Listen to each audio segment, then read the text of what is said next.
Takže dobrý den, já vás zdravím na kanálu Mates Big Place. Já jsem Mates 123, podle Shakesmana. A já vás vítám u mého prvního videa z hry Shakes and Fidget.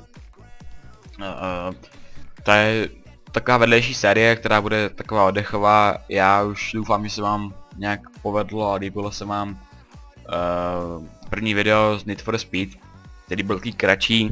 Jmenuje se, mám pocit, ukázka města a nebo světa a trolení kolem jedoucích, pardon. A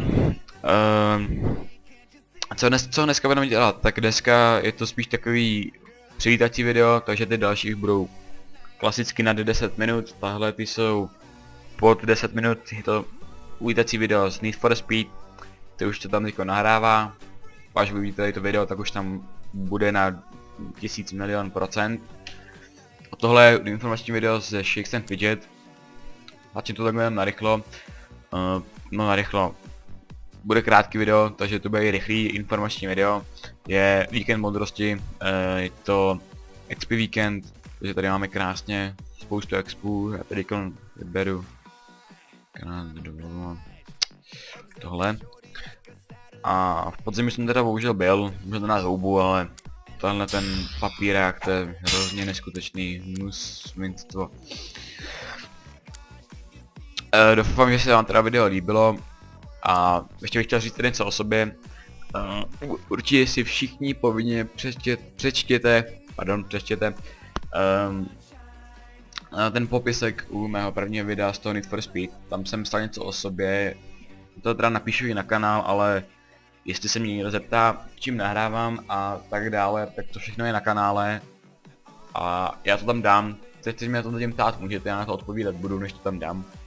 Ale později už to odpovídat fakt nebudu, protože to budete mít na kanále a tam se to může každý přečíst, každý kdo umí kliknout myší na kanál Mates Big Place.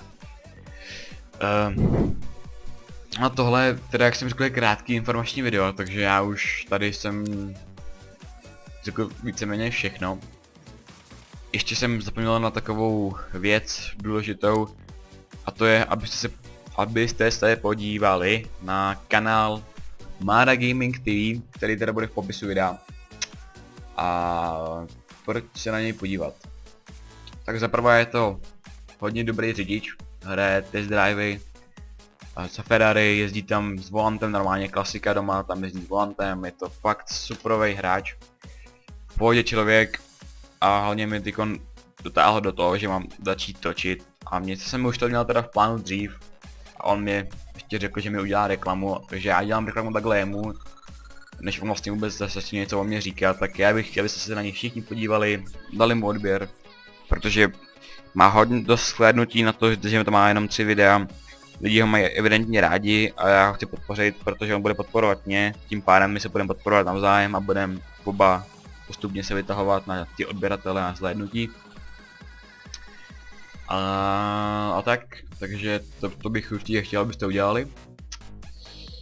Pokud se vám video líbilo, to moje, nebo to předešlé Need for Speed, nebo Márovo videa, tak mu dejte určitě odběr, nebo like. Mně stačí to shlédnutí, když to někomu pošlete a on se na to podívá, protože každý shlédnutí je pro mě o krůček blíž natočit další video s dobrou náladou.